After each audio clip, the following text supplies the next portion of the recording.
bonjour à tous. On se retrouve encore une nouvelle fois dans mon potager. Donc ça va être une petite journée pépère. On est à peu près je crois qu'on est le 18 avril. Donc j'ai fait beaucoup de changements, mais je vous montrerai à la fin de la vidéo. Des petites décos de droite, de gauche, etc.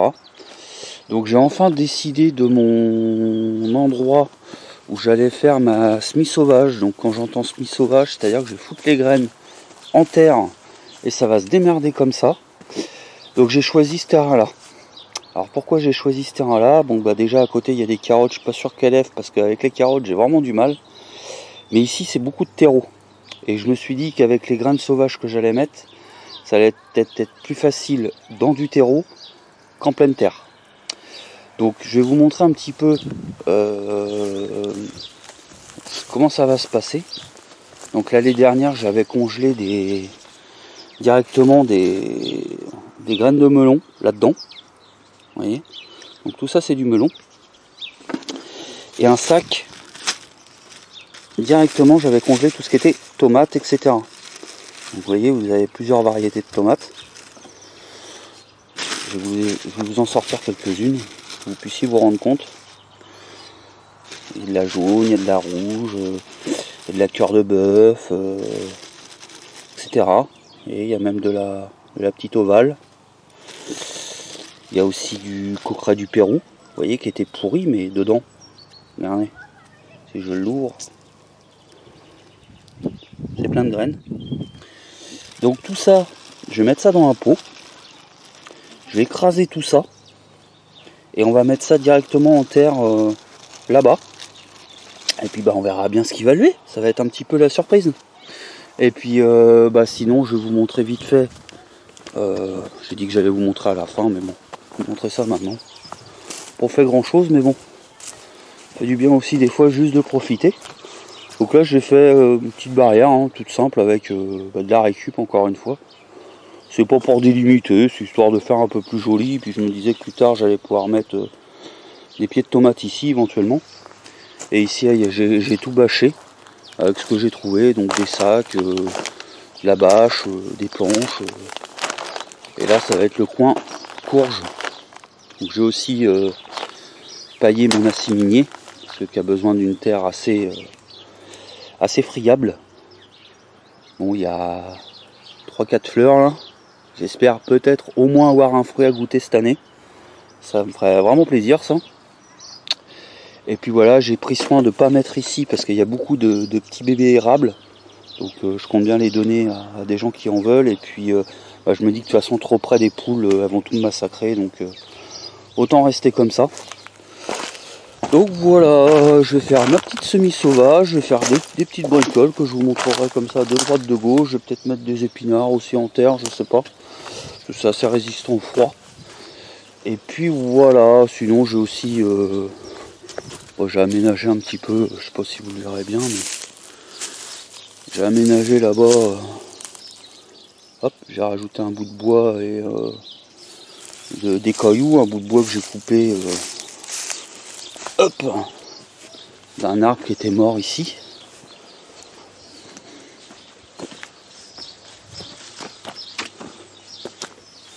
Vous voyez, il prenait de la place et puis bah, il était mort, donc du coup on enlève tout ça.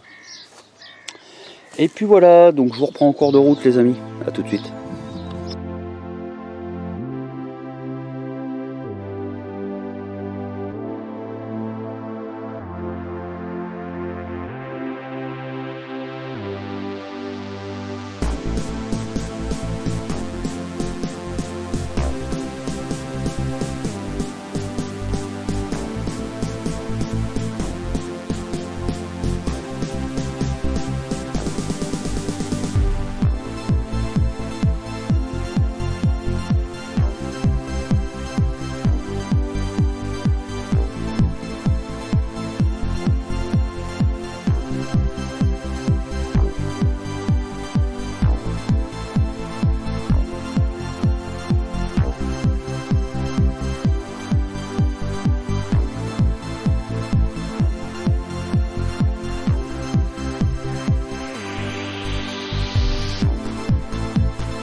Bon bah voilà les amis, j'ai fait ça à la sauvage, hein, comme j'ai dit que j'allais vous faire. J'ai remis du carton au milieu, c'est pour me souvenir où j'ai mis tout ça. Ça fait toujours une petite allée au milieu pour justement aller voir un petit peu ce qui se passe. Donc avec le temps je pense que cette allée entre guillemets va disparaître. Et si dans un mois ou deux il n'y a pas de carottes de levée, malgré mes quelques arrosages, bah je mettrai autre chose. Voilà, donc ça m'a permis aussi de récupérer du carton que je vais mettre dans le coin forêt pour justement mes courges. Voilà, tout de suite pour... Bon bah finalement je sais pas si je vais mettre des choses déjà en terre, parce que je me dis quand même qu'on est on n'est même pas fin avril. Malgré la chaleur, on pourrait être surpris par une petite gelée.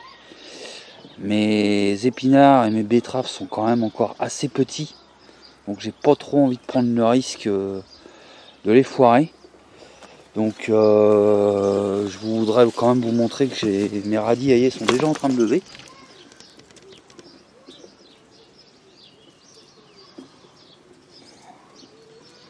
Ils sont assez chouettes.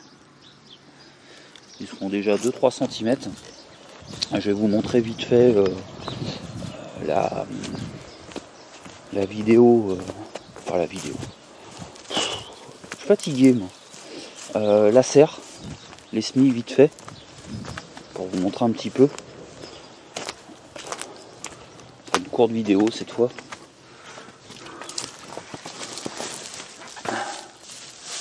Vous voyez, les betteraves, bah, elles sont ici. Donc elles sont encore assez petites, assez jeunes. Betterave 4 couleurs et betterave normale. D'ailleurs, il y en a beaucoup qui n'ont pas levé. Hein. Ça, je crois que c'est un pourpier. C'est pas de la betterave, mais c'est comestible. Donc tout n'a pas levé, il y a beaucoup de déchets. Je vais peut-être en refaire une tournée d'ailleurs, tiens. Pourquoi pas. Et bah, les épinards sont là. Vous voyez, c'est pareil, hein. Il y en a 1, 2, 3, 4, 5. Ils sont assez petits. Donc j'ai pas trop envie de prendre le risque.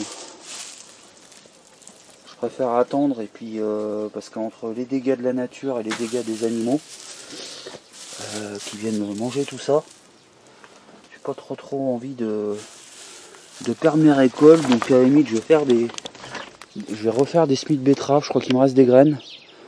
Bon, je vais vous passer ça, hein. Vous voyez comment je travaille avec mes semis. Par contre, ce que je vais faire, je vais certainement refaire une autre vidéo où là je vais vous détailler un petit peu tout ce que j'ai récolté l'année dernière, toute la nourriture gratuite que j'ai réussi à avoir. Et le but de cette année, bah, ça va être de battre ce record et en espérant vous donner aussi envie de mettre quelques pieds de tomates et quelques pieds de courgettes. Allez, on se retrouve pour une autre vidéo et merci pour le visionnage. Tchuss.